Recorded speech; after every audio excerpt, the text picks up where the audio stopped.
ಅರ್ಜೆಂಟಾಗಿ ನಿಮ್ಮನ್ನು ಮೀಟ್ ಮಾಡಬೇಕಾಗಿತ್ತು. ಸಿಗ್ತೀರಾ? ಏನಂತ ವಿಷಯ? ನಾನು ಮಾಡಿಸ್ಕೊಟ್ಟ ಡೆತ್ ಸರ್ಟಿಫಿಕೇಟ್ ನಿಮ್ಗೆ ಯೂಸ್ ಆಯಿತು ತಾನೇ? ಅದರಿಂದ ನಿಮ್ಮ ಕೆಲಸ ತುಂಬ ಈಸಿಯಾಗಿರ್ಬೇಕಲ್ಲ? ಇಲ್ಲ, ಎಲ್ಲ ಹಾಳಾಗೋಗಿದೆ. ನಾ ಮಾಡಿರೋ ಪ್ಲ್ಯಾನ್ ಅವನಿಗೆ ಗೊತ್ತಾಗಿ ಅಕೌಂಟಲ್ಲಿ ಎಲ್ಲ ದುಡ್ಡು ಅವನು ದೋಚ್ಬಿಟ್ಟಿದ್ದಾನೆ. ಅದಕ್ಕೆ ನಿಮ್ಮನ್ನು ಮೀಟ್ ಮಾಡಬೇಕು ಅಂತ ಹೇಳ್ತಾ ಇರೋದು. ಮುಂದಕ್ಕೆ ಏನು ಮಾಡಬೇಕು ಅಂತ ನೀವೇ ನನಗೆ ಹೇಳಬೇಕು. ಆ್ಯಕ್ಚುಲಿ ನಾನು ಸ್ವಲ್ಪ ಬ್ಯುಸಿಯಾಗಿದ್ದೆ, ಆದರೆ ನಿಮ್ಮ ಕ್ರಿಟಿಕಲ್ ಕಂಡೀಷನ್ ನೋಡಿ ನಾನು ಬರ್ತೀನಿ. ಬನ್ನಿ, ಸಿಗ್ತೀನಿ. ನಿಮ್ಮದೇನೇ ಪ್ರಾಬ್ಲಮ್ ಇದ್ದರೂ ಸಾಲ್ವ್ ಮಾಡ್ತೀನಿ. ನನಗೆ ಫ್ರೆಂಡ್ಶಿಪ್ ಬಹಳ ಮುಖ್ಯ ಶಶಾಂಕ್, ಉಳಿದಿದ್ದಿಲ್ಲ ಆಮೇಲೆ. Thank you very much. ನಾನು ಈಗಲೇ ಬರ್ತೀನಿ. ಓಕೆ, ಬಾಯ್.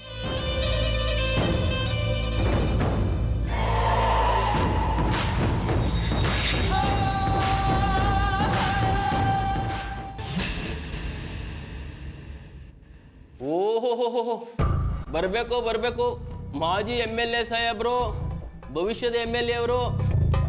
ಏನು ಸಮಾಚಾರ? ಕೂತ್ಕೊಳ್ಳಿ. ಸ್ಟೇಷನಿಗೆ ಬರೋರ ಹತ್ರ ಹೇಗೆ ಮಾತಾಡಬೇಕು ಅಂತ ಗೊತ್ತಿಲ್ವಾ ನಿಮಗೆ? ರೀ ಸ್ವಾಮಿ, ನೀವು ಹಿಂದೆ ಸ್ಟೇಷನ್ಗೆ ಬಂದಾಗಲೇ ನಾನೇನಂತ ಹೇಳಿದ್ದೀನಿ, ಮತ್ತೆ ಅದನ್ನ ಹೇಳೋ ಅವಶ್ಯಕತೆ ಇಲ್ಲ. ಎಕ್ಸ್ಕ್ಯೂಸ್ ಮೀ, ನಿಮ್ಮ ಹತ್ರ ನಾವು ಡಿಸ್ಕಸ್ ಮಾಡೋಕ್ಕೆ ಬಂದಿಲ್ಲ. ಕೊಡೋ ಕಂಪ್ಲೇಂಟ್ನ ತೊಗೊಂಡ್ರೆ ಸಾಕು. ಏನಂತ ಕಂಪ್ಲೇಂಟ್ ಕೊಡಬೇಕು? ನನಗೆ ಯಾರೋ ಬೆದರಿಕೆ ಕರೆ ಮಾಡ್ತಾ ಇದ್ದಾರೆ. ಅದು ಯಾರು ಅಂತ ಕಂಡು ಹಿಡಿಬೇಕು. ಕಂಡು ಹಿಡಿಯೋಣ ಬಿಡಿ, ನಾವಿರೋದೇ ಅದಕ್ಕಲ್ವೇ? ಹೌದು, ಯಾರಿಂದ ಬೆದರಿಕೆ ಕರೆ ಬರ್ತಿದೆ? ನಮ್ಮ ಪಕ್ಷದ ಅಧ್ಯಕ್ಷರು ನಮ್ಮ ಮನೆಗೆ ಬಂದು ಹೋದಾಗಿಂದ. ಏನಂತ ಬೆದರಿಕೆ ಆಗ್ತಾ ಇದ್ದಾರೋ?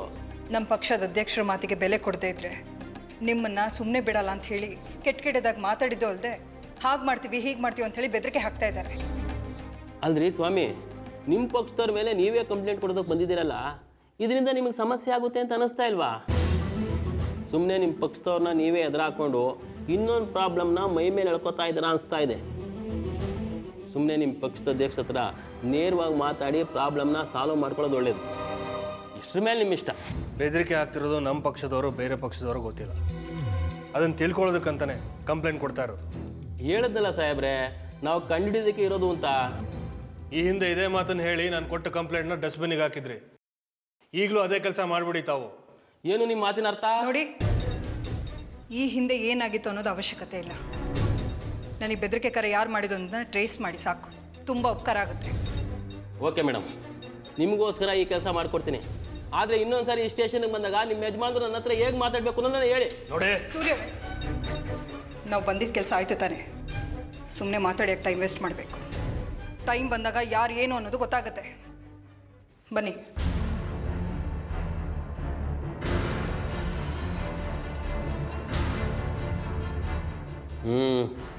ಈ ರೀತಿ ನಡ್ಕೊಂಡಿದ್ದಕ್ಕೆ MLA ಸ್ಥಾನ ಕಳ್ಕೊಂಡಿದ್ದು. ಅಧಿಕಾರ ಕಳ್ಕೊಂಡ್ರು ದಿಮಾಕೇನು ಕಮ್ಮಿ ಇಲ್ಲ.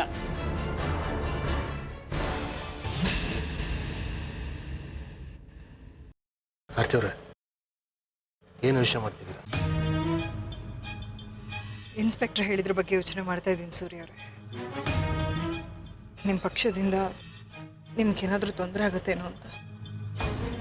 ಅದೇನು ಬೇಕಾದರೂ ಆಗಲಿ, ನಾನು ಅದಕ್ಕೆ ಹೆದರಲ್ಲ. ಆದರೆ ಇದ್ರ ಹಿಂದೆ ನನ್ನ ಕೈವಾಡ ಇದೆ ಅಂತ ನೀವು ಅಂದ್ಕೊಂಡಿದ್ದೀರಲ್ಲ, ಆ ಅನುಮಾನ ದೂರ ಆದರೆ ಸಾಕು. ಆಗುತ್ತೋ ಬಿಡುತ್ತೋ ಸೆಕೆಂಡ್ರಿ, ಆದರೆ ನನ್ನ ಅನಿಸಿಕೆ ಸುಳ್ಳಾಗದೇ ಇದ್ರೆ ಸಾಕು. ಏನಿ ಮನಸ್ಸಿಗೆ ನನಗೆ ಬೆದರಿಕೆ ಕರೆ ಹಾಕಿದ್ದಾರೆ. ಆ ಕೆಲಸನ ನಮ್ಮವರೇ ಮಾಡಿರ್ಬೇಕೇನೋ ಅಂತ ಅನ್ನಿಸ್ತಾ ಇದೆ ನನಗೆ. ಅಂದರೆ ನಾನೇ ಮಾಡಿಸಿದ್ದೀನಿ ಅಂತ ಗೊತ್ತಾಗತ್ತಲ್ಲ, ಪಕ್ಷನೋ ವ್ಯಕ್ತಿನೋ ಅಂತ.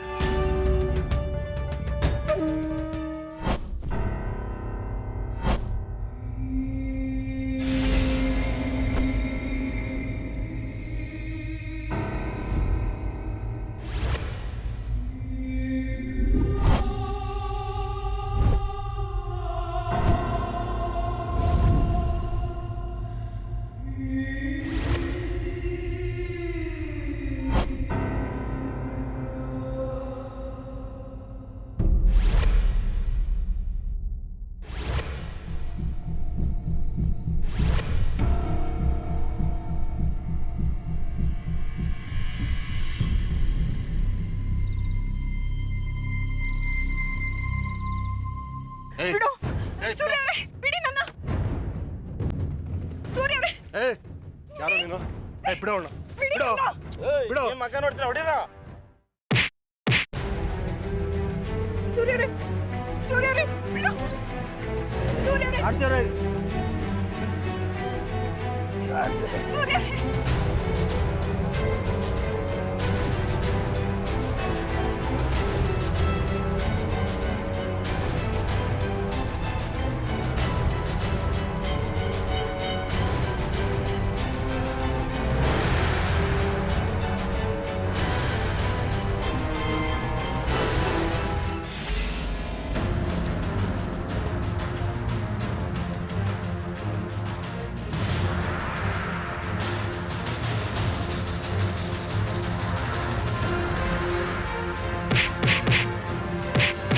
ಸೂರ್ಯರೇ, ಬಿಡಿ.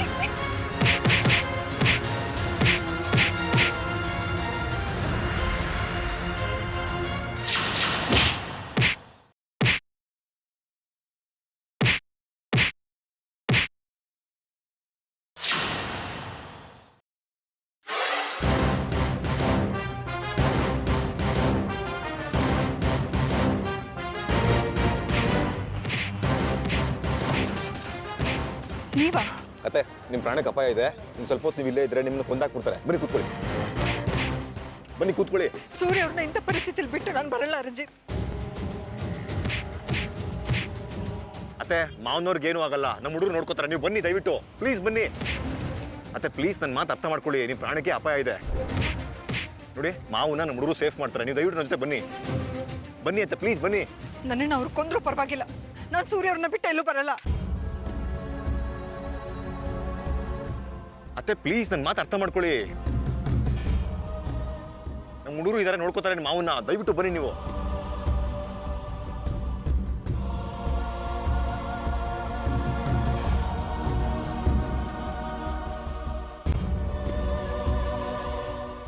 ಹೋಗಿ ಮೇಡಮ್, ಹೋಗಿ ಪ್ಲೀಸ್. ಸೂರ್ಯ ಅವ್ರಿಗೇನೂ ಆಗಲ್ಲ. ನೀವು ಇಲ್ಲೇ ಅವ್ರು ನಿಮ್ಗೆ ಕೊಂದ್ಬಿಡ್ತಾರೆ. ಪ್ಲೀಸ್ ಹೋಗಿ ಹೋಗಿ ಹೋಗಿ. ಅತ್ತೆ ಪ್ಲೀಸ್ ದಯವಿಟ್ಟು ಬನ್ನಿ, ಬನ್ನಿ ಕೂತ್ಕೊಳ್ಳಿ.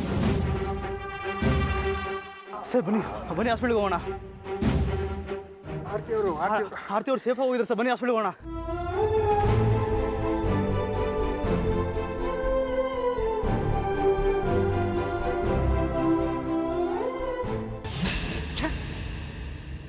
ಯಾರದು? ಯಾರು ಆ ಆರ್ತಿನ ನಮ್ಮ ಹುಡುಗರಿಂದ ಕಾಪಾಡಿದ್ದು? ಯಾರು ಇರ್ಬೋದು ಆ ಹೆಲ್ಮೆಟ್ ಹಾಕ್ಕೊಂಡು ಅವನು?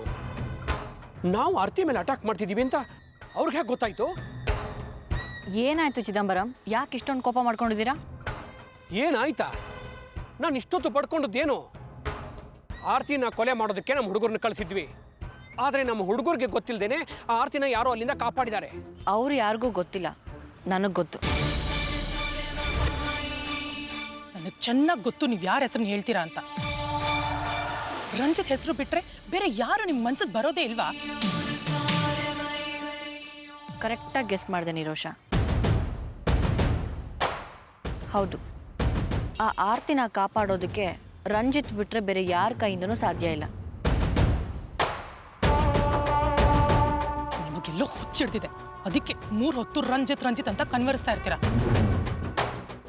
ರಂಜಿತ್ತು ಆರ್ತಿನ ಕಾಪಾಡೋ ಹಾಗಿದ್ರೆ ಸೂರ್ಯನ್ ಯಾಕೆ ಒಬ್ಬನೇ ಬಿಟ್ಟು ಬರ್ತಿದ್ದ? ಕರೆಕ್ಟ್ ಮಗಳೇ.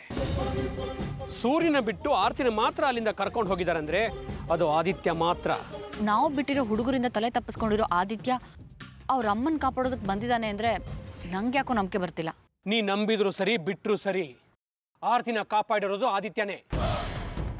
ನಿಮಗೆ ನಿಮ್ಮ ಅನಿಸಿಕೆ ದೊಡ್ಡದಾದ್ರೆ ನನಗೆ ನನ್ನ ಅಭಿಪ್ರಾಯ ದೊಡ್ಡದು. ಸದ್ಯದಲ್ಲೇ ಗೊತ್ತಾಗುತ್ತಲ್ವಾ ಯಾರು ನಂಬಿಕೆ ಸತ್ಯ, ಯಾರು ನಂಬಿಕೆ ಸುಳ್ಳು ಅಂತ. ಯಾರು ಕಿಡ್ನ್ಯಾಪ್ ಮಾಡಿದ್ರೆ ಏನು ಬಂತು ಬಿಡು, ನಮಗಂತೂ ಲಾಭನೇ ಆಗಿದೆ, ಲಾಸ್ ಆಗಿಲ್ಲ. ಚಿದಂಬರಂ, ನಂಗೆ ನಿಮ್ಮ ಲೆಕ್ಕಾಚಾರನೇ ಅರ್ಥ ಆಗ್ತಿಲ್ಲ. ಇಷ್ಟೊತ್ತು ಆ ಆರ್ತಿನ ಕೊಲೆ ಮಾಡೋದ್ರಿಂದ ಯಾರೋ ತಪ್ಪಿಸಿದ್ರು ಅಂತ ಬಾಯ್ ಪಡ್ಕೊಂಡ್ರಿ. ಈಗ ನೋಡಿದ್ರೆ ಲಾಭನೂ ಇಲ್ಲ ನಷ್ಟನೂ ಇಲ್ಲ ಅಂತ ಹೇಳ್ತಿದ್ದೀರಾ. ಅವ್ರ ಲೆಕ್ಕಾಚಾರ ನಿಮಗೆ ಅರ್ಥ ಆಗದೆ ಇರಬಹುದು, ಆದ್ರೆ ನಮ್ಮ ಡ್ಯಾಡಿ ಕ್ಯಾಲ್ಕುಲೇಷನ್ಸ್ ಏನು ಅಂತ ನನಗೆ ಚೆನ್ನಾಗಿ ಅರ್ಥ ಆಗಿದೆ. ನೋಡು ನೋಡು ನನ್ನ ಮಗಳು ನನ್ನ ಮನಸ್ಸನ್ನ ಹೇಗೆ ಅರ್ಥ ಮಾಡ್ಕೊಂಡಿದ್ದಾಳೆ ಅಂತ. ನಿರೋಷ, ಅರ್ಪಿತಾಗೆ ನಾವೇನು ಪ್ಲಾನ್ ಮಾಡಿದೀವಿ ಅನ್ನೋದನ್ನ ಬಿಡಿಸಿ ಹೇಳು. ಪೆದ್ದು ಮುಂಡೆದು ನಾವು ಹೇಳಿದ್ದೆ ಅರ್ಥ ಆಗ್ತಿಲ್ಲ ಅವಳಿಗೆ.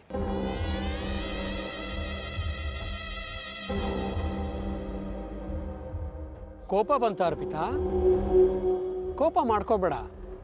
ನನ್ನ ಮಗಳ ಬಾಯಲ್ಲಿ ನಿನಗೆ ನಮ್ಮ ಪ್ಲ್ಯಾನು ಕೇಳೋದಕ್ಕೆ ಇಷ್ಟ ಇಲ್ಲ ಅಂದರೆ ನಾನೇ ಹೇಳ್ತೀನಿ ಕೇಳು. ಒಂದು ಸಾರಿ ನಾವು ಆರತಿ ಮೇಲೆ ಅಟ್ಯಾಕ್ ಮಾಡಿದರೆ ಅವಳು ಗಾಬರಿ ಬಿದ್ದು ಈ ರಾಜಕೀಯ ಸಹವಾಸ ಬೇಡ ಅಂತ ಎಲೆಕ್ಷನ್ನಿಂದ ಹಿಂದೆ ಸರಿತಾಳೆ. ನಾವು ಅವಳ ಮೇಲೆ ಅಟ್ಯಾಕ್ ಮಾಡಿಸಿದ್ದು ಅವಳಿಗಾಗಲಿ ಬೇರೆ ಇನ್ಯಾರಿಗೇ ಆಗಲಿ ಗೊತ್ತಾಗಲ್ಲ. ಯಾಕಂದರೆ ಸೂರ್ಯ ಅವಳ ಪಕ್ಕದಲ್ಲೇ ಇದ್ದ ನಾವು ಅಟ್ಯಾಕ್ ಮಾಡಿಸಿದಾಗ. ಸೂರ್ಯನ ಬಿಟ್ಟು ಬರೀ ಆರತಿ ಮೇಲೆ ಮಾತ್ರ ಯಾಕೆ ಕೊಲೆ ಮಾಡೋದಕ್ಕೆ ಪ್ರಯತ್ನ ಪಟ್ಟರು ಅಂತ ಜನ ಮಾತಾಡ್ಕೊಳಲ್ವಾ?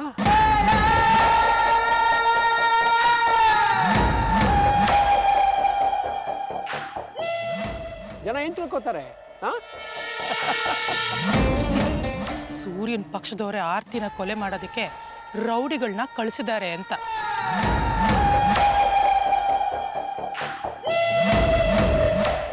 ಎಕ್ಸಾಕ್ಟ್ಲಿ. ಆಗ ಆರ್ತಿಗೆ ಸೂರ್ಯನ ಮೇಲಿರೋ ಒಳ್ಳೆಯ ಅಭಿಪ್ರಾಯ, ನಂಬಿಕೆ ಹಾಳಾಗಿ ಹೋಗುತ್ತೆ. ಜೊತೆಗೆ ಸಮಾಜದಲ್ಲಿ ಸೂರ್ಯನಿಗೆ ಕಪ್ಪು ಚುಕ್ಕೆ ಅಂಟ್ಕೊಳ್ಳುತ್ತೆ.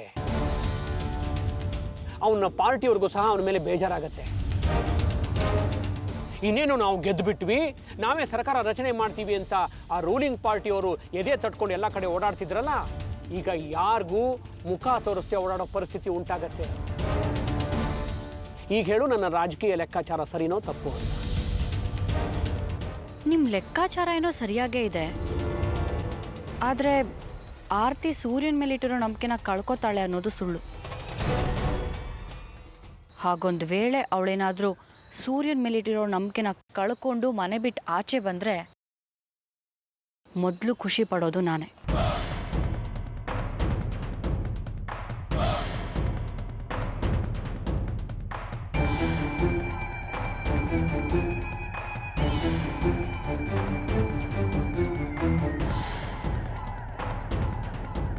ನೀವು ನಮ್ಮನ್ನ ಕಾಪಾಡಿದ್ದೇನು ಸರಿ, ಆದರೆ ಸೂರ್ಯ ಅವ್ರನ್ನ ಒಬ್ಬರನ್ನೇ ಬಿಟ್ಟು ಬಂದಿದ್ದೀವಲ್ಲ, ಆ ಪಾಪಿಗಳೇನಾದ್ರೂ ತೊಂದರೆ ಮಾಡಿದ್ರೆ? ಅವ್ರಿಗೇನು ಆಗಲ್ಲತ್ತೆ.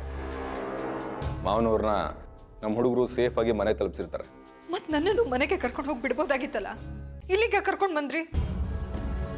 ನಿಮ್ಮನ್ನ ಮನೆಗೆ ಕರ್ಕೊಂಡು ಹೋಗ್ಬೋದಿತ್ತು ಅತ್ತೆ, ಆದರೆ ಆ ರೌಡಿಗಳು ನಮ್ಮನ್ನ ಫಾಲೋ ಮಾಡಿ ಮತ್ತೆ ನಿಮಗೆ ತೊಂದರೆ ಕೊಡ್ತಿದ್ರು. ಅದಕ್ಕೆ ಅವರು ದಾರಿ ತಪ್ಪಿಸೋದಕ್ಕೆ ನಿಮ್ಮನ್ನ ಇಲ್ಲಿ ಕರ್ಕೊಂಡು ಬಂದಿರೋದು. ಮತ್ತೆ ನಮ್ಮೇಲೆ ಅಟ್ಯಾಕ್ ಮಾಡ್ತಾರೆ ಅಂತ ನಿಮಗೆ ಹೇಗೆ ಗೊತ್ತಾಯ್ತು?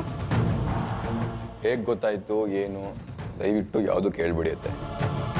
ನಿಮಗೆ ಗೊತ್ತಿರೋದ ಎಷ್ಟೋ ಸತ್ಯಗಳು ನನಗೆ ಗೊತ್ತಿದೆ, ಆದರೆ ಅದ್ಯಾವ ಸತ್ಯಗಳನ್ನು ನಾನು ನಿಮ್ಗೆ ಹೇಳೋದಕ್ಕಾಗಲ್ಲ. ಸಮಯ ಬಂದು ನಾನೇ ಹೇಳೋವರೆಗೂ ದಯವಿಟ್ಟು ಏನು ಕೇಳಬೇಡಿ ಪ್ಲೀಸ್. ರಂಜಿತ್, ನೀವು ಯಾಕೆ ಈ ರೀತಿ ನನ್ನ ಸಿಕ್ಕಾಕ್ಸ್ತಾ ಇದ್ದೀರಾ? ಒಂದು ಕಡೆ ನಮಗೆ ಒಳ್ಳೇದು ಮಾಡ್ತೀನಿ ಅಂತ ಹೇಳ್ತೀರಾ, ಇನ್ನೊಂದು ಕಡೆ ನನ್ನ ಎಲ್ಲರೂ ಅನುಮಾನದಿಂದ ನೋಡೋ ಹಾಗೆ ಮಾಡ್ತಾ ಇದ್ದೀರಾ.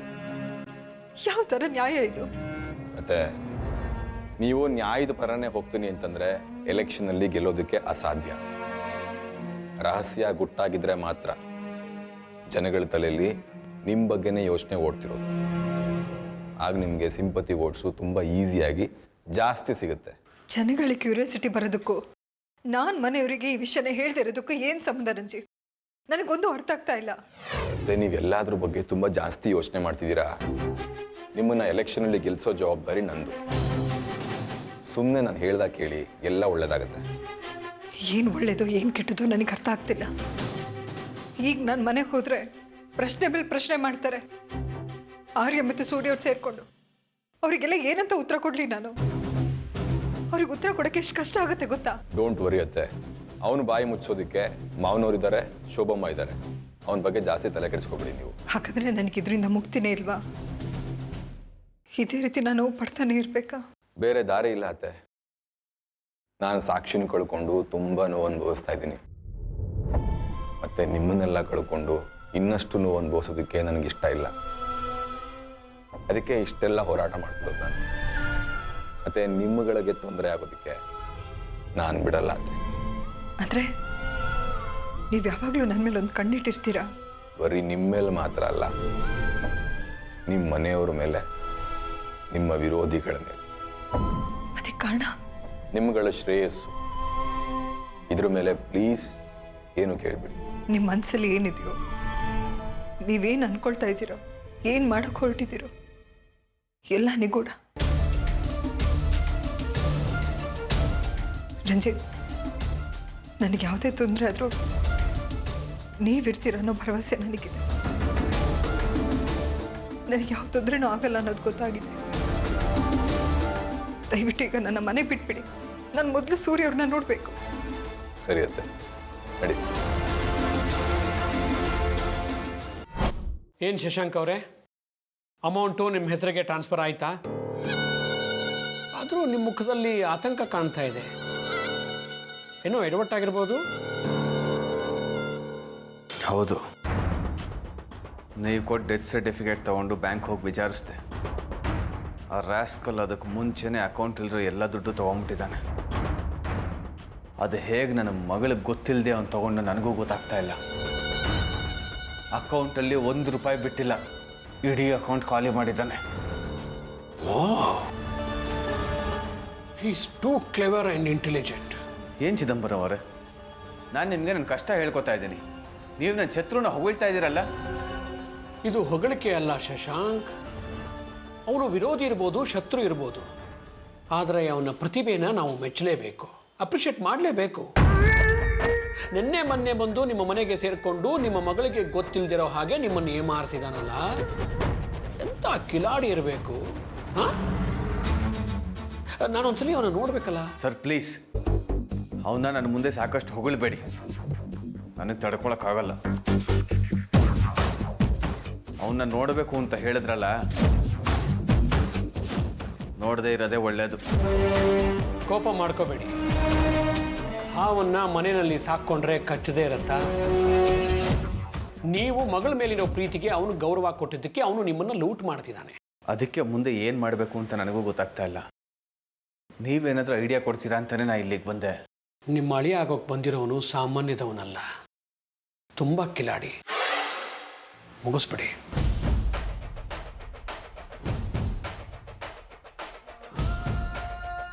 ಕೊಲೆ ಮಾಡೋದಕ್ಕೆ ಅಂತಾನೆ ಕೆಲವು ಸುಪಾರಿ ಕಿಲ್ಲರ್ಸ್ ಇದ್ದಾರೆ.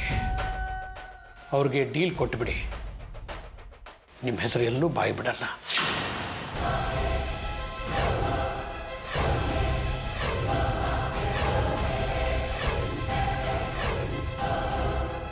ಎಷ್ಟು ಖರ್ಚಾಗತ್ತೆ? Just 20 lakhs. ಈಗ 5 ಕೊಟ್ಟರೆ ಸಾಕು. ಉಳಿದಿರೋ 15 ಲಕ್ಷನ ಕೆಲಸ ಮುಗಿದ ಮೇಲೆ ಕೊಡಿ.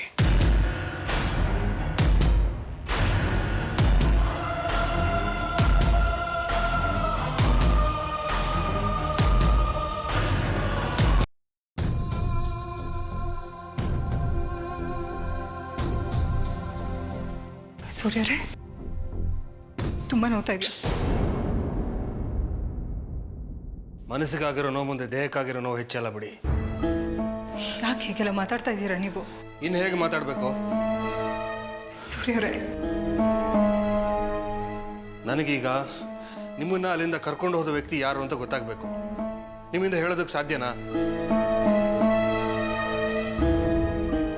ನನ್ನನ್ನು ಮಾತ್ರ ಬಿಟ್ಟು ನಿಮ್ಮ ಪ್ರಾಣಕ್ಕೆ ಆಪತ್ತಿದೆ ಅಂತ ನಿಮ್ಮನ್ನು ಕರ್ಕೊಂಡು ಹೋದ್ನಲ್ಲ, ಯಾರದು?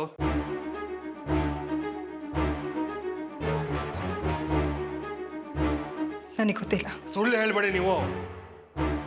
ಅವನನ್ನ ನೀವು ನೋಡಿದ ತಕ್ಷಣ ನೀವಾ ಅಂತ ಹೇಳಿದ್ರಲ್ಲ, ಅದರಿಂದನೇ ಗೊತ್ತಾಗ್ತಿದೆ ಅವನು ನಿಮಗೆ ಚೆನ್ನಾಗಿ ಗೊತ್ತಿದ್ದಾನೆ ಅಂತ. ನನಗೆ ಏನು ಕೇಳಬೇಡಿ, ನನಗೆ ಖಂಡಿತವಾಗ್ಲೂ ಏನು ಗೊತ್ತಿಲ್ಲ. ಸುಳ್ಳು ಹೇಳ್ಬೇಡಿ ಅಮ್ಮ. ಯಾಕೆ ಸತ್ಯ ನಮ್ಮಿಂದ ಮುಚ್ಚಿಡ್ತಾ ಇದ್ದೀರಾ ಹೇಳಿ? ಡ್ಯಾಡಿನ ಸೇಫಾಗಿ ಮನೆಯವ್ರಿಗೆ ಕರ್ಕೊಂಬಂದ್ರಲ್ಲ, ಆ ಹುಡುಗರಾದ್ರೆ ಯಾರು ಅಂತ ನಿಮಗೆ ಗೊತ್ತಿರುತ್ತೆ ಅಲ್ಲ. ನಿಮ್ಗೇನೂ ಮಾಡಿದೆ ಡ್ಯಾಡಿನ ಮಾತ್ರ ಅಟ್ಯಾಕ್ ಮಾಡಿ ನಿಮ್ಮನ್ನು ಮಾತ್ರ ಕರ್ಕೊಂಬನ್ನಲ್ಲ, ಅವನು ಯಾರು? ನನಗೆ ಗೊತ್ತಿಲ್ಲ ಅಂತ ಹೇಳ್ತಾ ಇಲ್ವಾ? ಗೊತ್ತಿದ್ರು ನಾನು ಹೇಳೋ ಪರಿಸ್ಥಿತಿಲಿಲ್ಲ. ಏನಾಗಿದೆ ನಿಮ್ಮ ಪರಿಸ್ಥಿತಿಗೆ? ಸತ್ಯ ಹೇಳಿಬಿಟ್ರೆ ಅದು ಯಾವನು ಏನು ಮಾಡ್ತಾನೆ ಅಂತ ಹೆದರ್ತಾ ಇದ್ದೀರಾ? ಅದು ಯಾವನೇ ಆಗಿರಲಿಮ್ಮ, ನಾನು ನಿಮ್ಮನ್ನು ಕಾಪಾಡ್ತೀನಿ.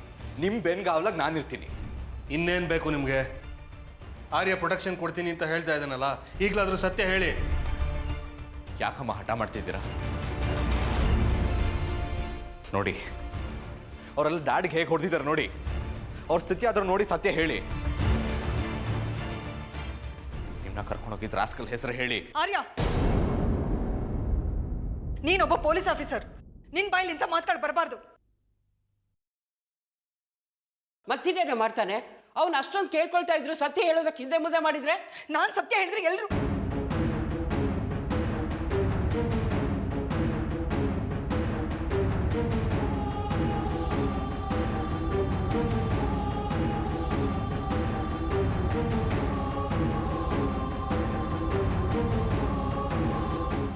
ಯಾಕೆ ಅರ್ಧಕ್ಕೆ ನಿಲ್ಲಿಸ್ಬಿಟ್ಟೆ? ಅಮ್ಮ ಪ್ಲೀಸ್, ನನಗೆ ಯಾರು ಒತ್ತಾಯ ಮಾಡಬೇಡಿ, ಯಾವ ಪ್ರಶ್ನೆನೂ ಕೇಳಬೇಡಿ.